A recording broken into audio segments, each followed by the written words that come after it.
Assalamualaikum warahmatullahi wabarakatuh. Selamat datang kembali sahabat Lentera di channel Lentera Perempuan. Terima kasih atas atensinya yang sudah selalu setia menonton podcast kita sebelumnya. Baik, kali ini kita sudah masuk podcast ke-6 ya. Oke, baik, buat sahabat-sahabat Lentera yang belum subscribe, bisa silahkan di subscribe, kemudian di like dan di komen ya, agar kita semakin bersemangat dalam berbagi ilmu. Oke, kali ini tema kita adalah boundaries atau batasan diri. Baik, kita langsung tanya-tanya ya sama Ibu Nurna Supianisi ya. Nah, Ibu Nurna, apa maksud dari personal boundaries atau batasan diri ya? Jadi boundaries atau batasan diri adalah usaha diri kita untuk bagian dari self care atau self love. Karena kita dari awal tema kita tentang ibu bahagia, ya kan? Iya betul. Bagaimana seorang ibu dia bisa bahagia dan dia bisa menularkan bahagianya pada anak dan pasangan, tapi dirinya sendiri tidak bahagia. Karena apa? Tertekan, karena selalu berusaha untuk menyenangkan dan membahagiakan orang lain. Nah, jadi dibutuhkan batasan agar ia mampu mengecas dirinya, mampu membuat dirinya bahagia dan mengutamakan kebutuhan pribadinya dulu, perasaan dirinya dulu, daripada perasaan orang lain. Gitu. Jadi jika kita tidak punya batasan diri, kita akan menjadi sosok people pleaser. People pleaser itu orang yang sulit mengatakan tidak, orang yang gak enakan, orang yang selalu mengutamakan perasaan orang lain, takut membuat orang lain kecewa, takut membuat orang lain marah, takut membuat orang lain sedih atas keputusannya atau penolakan dirinya atau pendapat dirinya. Gitu. Jadi orang seperti ini dia tidak bisa bahagia karena dia selalu mencantelkan, menggantungkan kebahagiaannya pada kebahagiaan orang lain. Dia selalu berusaha untuk menyenangkan orang lain, selalu berusaha untuk membuat orang lain bahagia walaupun dirinya sebenarnya nggak suka. Gitu. Jadi kita belajar untuk mengatakan tidak. Saya tidak mau, saya tidak ingin, saya tidak setuju dan saya tidak suka. Karena sebenarnya diri kita tahu batasan diri kita harus apa. Kita tidak akan tergerak melakukan sesuatu kalau kita tidak yakin. Jadi banyak hal tentang boundaries ini yang perlu kita ketahui adalah ketika orang lain memaksa diri kita untuk seperti kemauan dia, kita berhak untuk mengutamakan kebutuhan kita dulu. Kita mau nggak? Kita setuju nggak? Atau kita itu sesuai dengan kemauan kita nggak? Misalnya gini, Itu membebani kita atau enggak gitu ya? iya. Jadi yang diutamakan adalah saya, kebutuhan saya. Saya mau, saya ingin dan saya memang akan melakukan itu dari hati ya enggak? Utamakan kebutuhan pribadi, misalnya yang batasannya syariah. Yang pertama adalah suami, gitu ya. Kalau itu batasan suami bilang iya atau boleh atau tidak, kita bisa minta pendapatnya, ini boleh atau enggak.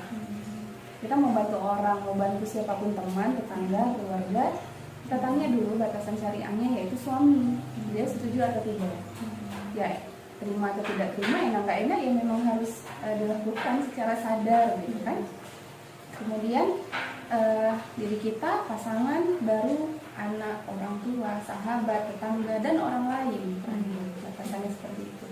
Karena kalau kita tidak punya batasan, kita akan terus merasa tersakiti. Kita mental korban yang kita kira orang jahat sama kita, orang zalim sama kita, orang mengambil hak kita, orang yang nggak mau bayar hutang sama kita, padahal diri kita yang nggak tegaan, diri kita yang terlalu nggak enakan.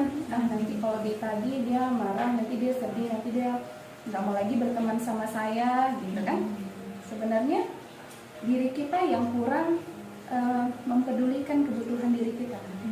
Jadi efeknya bisa jangka panjang, jangka pendek nggak baik untuk silaturahmi gitu.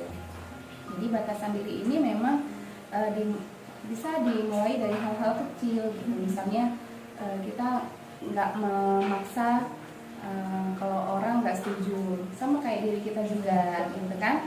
Itu juga nggak suka dipaksa. Iya, kemudian ini kurangi basa-basi. Ini beda ya sama kok belajar batasan jadi kayak nggak peduli sama orang lain, beda. Ya? Iya. Jadi kita kayak misalnya nggak terlalu banyak basa-basi yang kalau biasa kalau di lingkungan saya ya gitu kan, kalau kita lagi makan yuk makan gitu kan basa-basi kan. Iya. Sebenarnya kita mau nggak sih kalau orang itu setuju diajak makan, dia duduk bersama kita ada nggak budget untuk bayarin dia, dan kita suka nggak lagi makan duduk sama orang tersebut. Jangan-jangan dan dia setuju datang kemudian kita nggak nyaman atau basa-basi. Iya, basa-basi yang ada orang lewat depan rumah kita bilang singgah bu, ayo singgah gitu kan.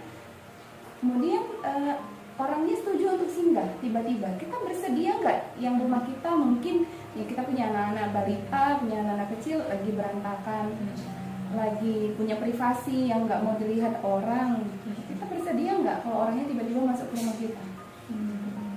Jadi seperti itu kira-kira tentang Buteris itu, membuat batasan untuk membentengi diri kita, membuat peluang untuk tidak saling tersakiti dan menyakiti.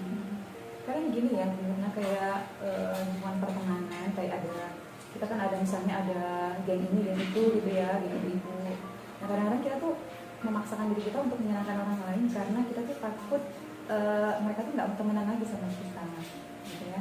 Nah itu tuh gimana tuh, cara menyikapinya itu?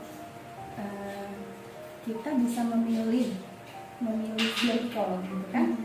Kita mau memilih untuk bertumbuh, untuk maju, untuk diri kita sendiri, untuk jati diri kita.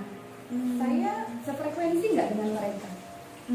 Saya sebenarnya tujuan saya ikut mereka itu apa? Apakah hanya untuk senang-senang? Apakah hanya untuk diakui? Kalau hanya untuk dilihat orang-orang itu kalau punya banyak teman gitu ya, prestis gitu ya. ya. Kalaupun dapat bahagia ya sebenarnya itu nggak hakiki gitu ya, nggak sejati, karena sesuatu yang sebentar, yang instan itu ilusi gitu. Fata morgana aja. Jadi pilihlah teman-teman yang memang kita mau, kita ingin bersama mereka, bersama-sama bertumbuh, bersama-sama membaik, bersama-sama saling menikmati, memotivasi untuk belajar membaik gitu ya. Kalau perempuan sesama ibu sama istri yang saling mengingatkan, belajar tentang apa itu sabar, apa itu ikhlas, tentang ibadah kita, pengembangan diri. Jadi kalau niatnya lain berarti ada something, dan kita memang kadang memang harus butuh untuk berubah itu juga nggak bisa sendiri, kita butuh suara lain, kita butuh bantuan yang memang Allah sediakan di sekitar kita. Oke, baik. Nah jadi personal boundaries ini sendiri manfaatnya itu apa ya untuk diri kita? Manfaatnya adalah untuk kita makin mencintai diri kita makin menyayangi diri kita.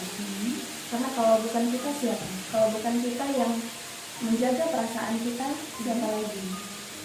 Kalau kita sering patah hati, kita sering sakit hati, kita merasa sering terzalimi, gimana kita bisa dengan mindful mengasuh anak? Bagaimana kita bisa dengan sadar menerapkan teori-teori ilmu-ilmu yang kita belajar terhadap pasangan, terhadap orang tua, dalam surga kita, kadang pahala real kita depan mata. Kalau kita selalu ingin membahagiakan orang lain, kita sendiri kering, kita sendiri nggak bahagia, apa yang mau dibagi? Kita ngecas orang tapi kita lobet kok. Iya. Jadi kalau kita sakit juga yang peduli kan ya orang-orang terdekat kita juga. Iya. Oh, ada apa-apa terjadi sama kita yang sangat lama, sedihnya itu orang terdekat kita, di rumah kita gitu ya. Jadi kita perlu mengatakan untuk saya dulu. Misalnya kita punya sahabat nih, gitu kan, temani aku yuk nanti sore jalan-jalan gitu kan. Misalnya kita sebenarnya hari ini mager, maksudnya memang pengen di rumah, pengen waktu sendiri gitu ya, atau istirahat ya. atau udah punya janji sama anak-anak gitu kan, kita berhak bicara saya tidak bisa. Tidak bisa ini tidak harus pakai alasan. Kalau dia minta alasan kenapa, kita cukup jelaskan saya lagi nggak mau kemana-mana hari ini, saya mau di rumah aja sewajarnya. Atau nggak harus minta maaf, misalnya kita menolak, maaf ya saya nggak bisa menemani kamu hari ini, maaf ya kita hari ini nggak bisa duduk ngopi. Nggak perlu minta maaf karena kita nggak bersalah. Kita kan punya hak untuk bicara dengan rasa kita gitu. Tapi misalnya ada orang minta bantuan, misalnya nih supaya silaturahmi tidak terputus, pinjam dulu 100 gitu ya kan. Jadi kita kalau mau minta maaf pun sebenarnya bukan untuk dia. Kalau untuk menenangkan diri kita boleh, tapi bukan untuk dia, kita merasa bersalah karena nggak ngutangin dia. Jadi bukan takut dia tersinggung, dan bukan karena saya nggak mampu, tapi memang kalau aku mau dan aku mampu aku akan memberinya sebatasnya, tapi tidak tentang hutang. Jadi beda hubungan, beda batasan ya Bu Ama ya. Batasannya kan pasangan, orang tua, anak. Itu tidak perlu batasan, tapi kalau di luar itu kita memang harus punya batasan. Misalnya, yuk kita minum kopi yuk, gitu kan. Menurutku kopi enak, tapi aku lebih suka teh. Gitu. Atau kamu cocoknya pakai baju ini deh. Kalau menurutmu bagus, tapi aku kurang suka. Kita bisa bicara apa sih pendapat kita, gitu. Tanpa harus kita nurut dan memang inginnya menyenangkan orang-orang, ya, teman-teman kita, orang sekitar kita. Oke, baik.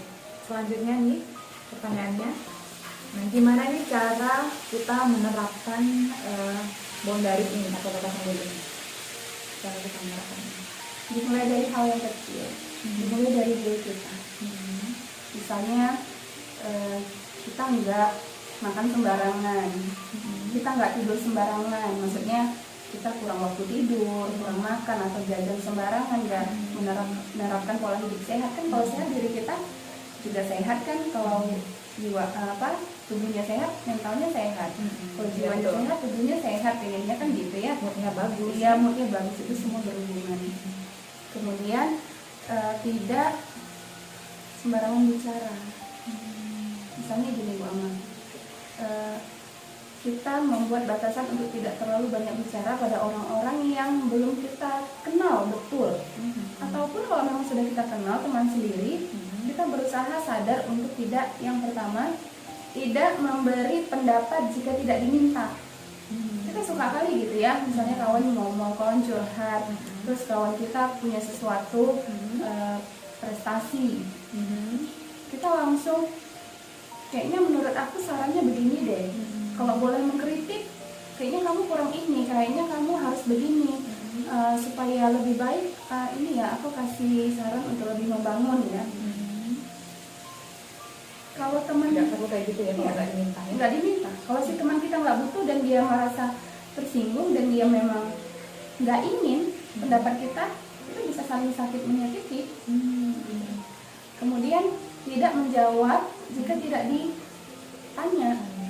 Kita kan suka kayak kompor meleduk, kayak nyamber gitu, yang Ngomporin ya. pengen gitu kan, orang ngomong apa terus gimana ya, ditanya sama si A, si C yang jawab. Itu batasan juga. Kadang orang nggak butuh jawaban kita, kadang kita memang orang itu punya batasan untuk saya nggak nanya sama kamu, terus kita tersakiti, siapa duluan gitu kan. Tapi kita yang mulai ya. Iya. Yang ketiga, tidak menjawab sesuatu yang tidak dipahami betul, tidak kompetensi kita tidak ahli dalam bidangnya. Jadinya apa? Sok tahu gitu, jadi kayak ngarang, terus orang jadi oh iya, kalau benar teorinya, kalau salah orang Blunder jadi jadinya ya. blunder gitu kan. Nah, jadi sama kayak kita diundang gitu kan, batasan diri bahwa Kalau saya diundang terakhir-terakhir di waktu mepet di hari H, saya berhak untuk tidak datang, menolak. Berarti saya bukan prioritas dong. Kalau dia ringan hati, dia akan jauh-jauh hari mengabari saya mengundang. Jadi memang itu tergantung diri kita, Bu Amar. Kalau kita suka pakai baju robek, suka pakai baju koyak-koyak, orang lain ketika nemu baju robek, dia akan melihat kita. Si Fulan suka deh pakai baju robek, aku akan kasih dia lah baju robek ini. Jadi kalau kita semena-mena sama diri kita, orang juga bisa sembrono memperlakukan kita gitu. Jadi ya jaga hati kita, jaga mental kita, jaga diri kita, jaga tubuh kita sendiri gitu ya. Jadi belajar untuk memang Menghargai diri. iya, menghargai diri. Apakah saya mau, apakah saya ingin, dan saya betul-betul yakin melakukan itu, walaupun itu memang suara-suara dari orang terdekat gitu. Jadi kita bisa bahagia, kita bisa lapang dan lega hatinya ketika kita mampu menjadi diri kita sendiri, versi diri kita sendiri. Tahu Bu Ama, Tuhan saja yang sudah sangat Rahman Rahim memberi semua nikmat di dunia ini, nggak bisa menyenangkan semua hamba, semua umat manusia kan. Ada yang mengeluh kan, ada yang nggak bersyukur, ada yang kufur, ada yang nggak nampak kelebihan dan kebaikan pada dirinya. Toh apalagi kita manusia biasa, kita nggak bisa menyenangkan hati semua orang. Kita buat baik, ya tetap ada komen negatif. Kita buat apalagi buat sesuatu yang kurang baik, ya wajar gitu ya. Jadi harus ada batasan supaya lebih sehat, lebih tidak kaku, tidak rapuh. Kemudian kita bisa menghargai diri kita dan anak-anak meniru. Anak-anak kita melihat cara kita memperlakukan diri kita. Oke. Nah ini pertanyaan terakhir, Bu Nurna ya.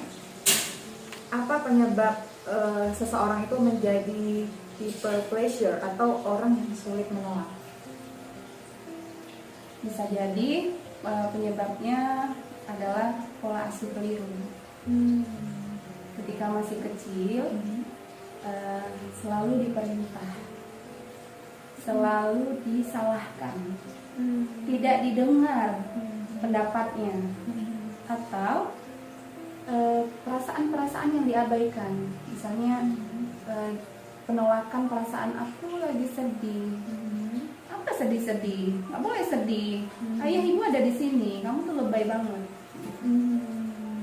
Atau memang tidak diberi ruang untuk memberi pendapat. Aku tidak suka ini, aku tidak setuju ini. Kan nggak boleh bantah. Kamu harus nurut sama orang tua, duduk diam. Apa yang orang tua perintahkan, katakan, kamu harus dengar. Tidak diberi ruang untuk mengungkapkan, untuk bicara. Kurang didengar memang. Jadi atau bisa jadi ketika misalnya ini mungkin sering terjadi ya di sekitar kita. Orang tua megang uang anak nih misalnya, gitu kan? Mama, mana uang aku yang kemarin mama pinjam, gitu kan? Terus responnya gini, kamu ya baru uang segitu aja mama pegang, kamu udah minta-minta kayak debt collector. Kamu dari lahir, dari bayi mama besarkan sampai besar, berapa uang susu pampers kamu, berapa uang makan kamu, berapa kamu udah mama sekolahin, bisa kamu balikkan uang itu?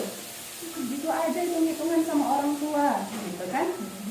Jadi anak beranggapan, oke, berarti aku kalau orang berbuat baik padaku, aku harus wajib membalas.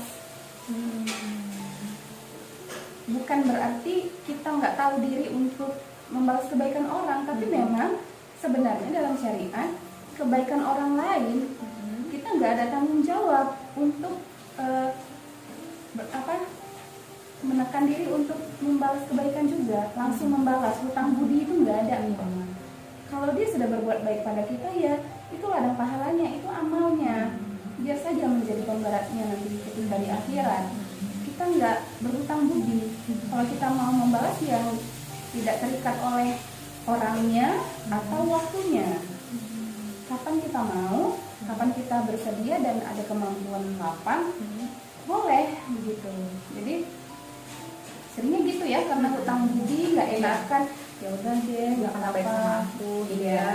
Gitu. Jadi ada hadisnya gitu kan, terimalah kebaikan saudaramu walau sebiji kurma gitu misalnya. ya kita terima karena itu memang sudah pemberat amal dia, bukan berarti kita juga harus membalasnya lebih dari itu. Nah, jadi paham apa yang kita butuhkan sebenarnya adalah batasan. Misalnya hari ini saya nggak nyaman ketika kita duduk tadi, kamu bahas fisik saya, kamu bahas body shaming, kamu kritik jerawat saya. Saya boleh mengungkapkan, saya nggak nyaman dari kita bahas ini. Boleh nggak kita bahas lain? Saya kemarin kurang suka ya kamu bahas Tidak utamakan ya, iya, tidak suka ya. kamu kritik body saya, kamu kritik fisik saya kurang suka. Jadi gimana caranya kita mengungkapkan tanpa dia tersinggung. Kalaupun dia tersinggung itu urusan dia, tapi saya tetap berbuat baik padanya. Kalau dia sakit hati, dia tersinggung, dia putuskan silaturahmi, itu urusannya dengan Allah. Kendali saya adalah saya tetap berbuat baik padanya, saya tetap menegurnya, saya tetap akan mendoakan kebaikan untuknya. Terus saya tetap sihir kalau jumpa dia. Saya nggak putuskan silaturahmi. Dan dia biasa saja dengan lukanya, semoga dia pulih seiring waktu. Nah itu kalau orang lain ya, tapi kalau kadang-kadang kan banyak juga ya kayak keluarga terdekat yang body shaming itu kan ada juga ya. Jadi membuli kadang gitu ya. Itu gimana tuh kalau yang keluarga dekat? Kan nggak mungkin ya kita keluarga dekat itu kan pagi sering ada acara keluarga, pas ngumpul gitu. Jadi misalnya ada acara keluarga, kita mau datang ke sana, tapi kita paham di sana orang-orang yang maaf, misalnya ibu-ibu yang suka komen negatif, mama julid gitu ya kan, toksik gitu ya. Kalau kita merasa harus pergi dan memang kita mau, kita bisa membuat penguatan ketika mau pergi. Kita dari rumah itu udah buat penguatan Afirmasi diri ya. Iya. Saya akan pergi. Namun ketika mereka nanti membahas fisik saya, mengomentari tubuh saya, dan saya merasa tidak nyaman, saya nggak akan sakit hati, saya nggak akan baper dan tersinggung, karena mereka nggak paham, mereka nggak sadar dan nggak niat sebenarnya itu mungkin bercanda atau cara mereka mau dekat sama saya. Namun saya boleh ketika saya tidak mampu lagi menahan, saya akan pergi, saya akan pulang langsung. Batasannya. Jadi kita buat imun tubuh kita dulu, kita bentuk dulu penguatan, kita akan bersiap-siap karena kita tahu mental ya. Kita akan tahu sebenarnya ujung-ujungnya gimana, hasilnya gimana kita tahu gitu kan. Jadi oke, mereka memang seperti itu. Sebesar apapun kesalahan mereka dan kekurangan mereka padaku, aku akan tetap berbuat baik pada mereka. Maafkan juga ya, Jadi ya kita maklumi dan kita maafkan. Kita kan dari awal kan kita bilang kalau orang itu seperti teko. Apa yang ada dalam teko ya itu keluar dari mulut teko. Orang-orang seperti itu ya berarti memang isinya seperti itu. Suka komen negatif, fokus pada kekurangan orang, yang keluar dari mulutnya seperti itu. Kita maklumi saja. Allah belum memilihnya untuk mempunyai kesadaran menahan, kesadaran punya rem. Oke, baik Bu Nur. Nah, tadi kan apa penyebabnya menjadi orang yang sulit menolak sudah kita bahas. Nah, terus penyelesaiannya itu bagaimana? Penyelesaiannya itu tadi bisa dengan penguatan gitu ya, yang pertama. Yang kedua, rilis ya, akui, terima, dan tulis. Kita lagi nggak nyaman banget ini dan kita nggak tahu harus bersikap apa. Tulis, ambil kertas, ambil pulpen. Apa sih perasaan saya? Cari rasanya. Misalnya takut. Takut apa? Takut dijauhi.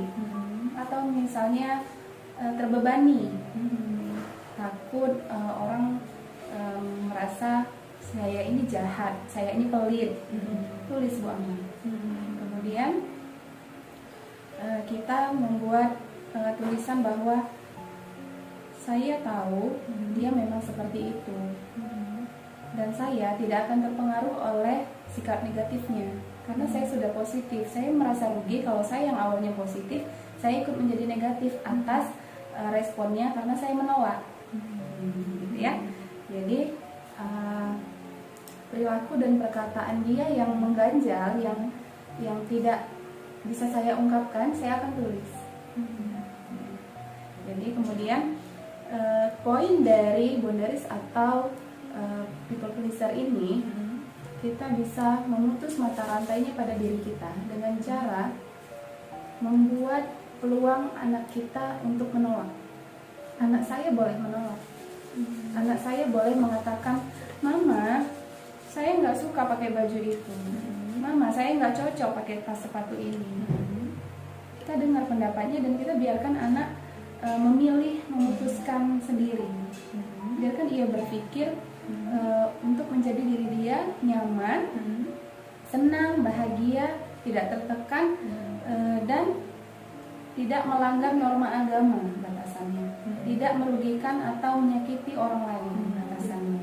Dimulai dari membiarkan anak balita kita memilih pakaiannya sendiri, baju-bajunya, sepatunya, apa yang dia pakai, tidak harus mengikuti kemauan kita. Nih, pilihan ibu, kamu harus pakai ini. Jadi dia nggak punya pilihan, dia nggak bisa nolak dan dia nggak bisa berpikir, memilih dan memutuskan sendiri. Jadi poinnya kasih peluang, kasih jeda, ruang anak kita untuk menjadi diri dia, nyaman seperti yang dia inginkan. Oke, sahabat Lentera, kesimpulannya adalah menjadi ibu bahagia dimulai dari self-care, yaitu tidak zalim pada diri sendiri. Kita tidak bertanggung jawab atas semua kesusahan orang lain atau sikap kasihan yang berlebih. Belajar mengatakan tidak mau, tidak ingin, tidak suka, dan tidak setuju. Batasan yang sehat yaitu aman, nyaman, tenang, dan percaya diri. Selesaikan rasa, caranya terima, akui, tulis, dan buat penguatan diri. Poin terakhir, buat ruang untuk anak kita boleh menolak.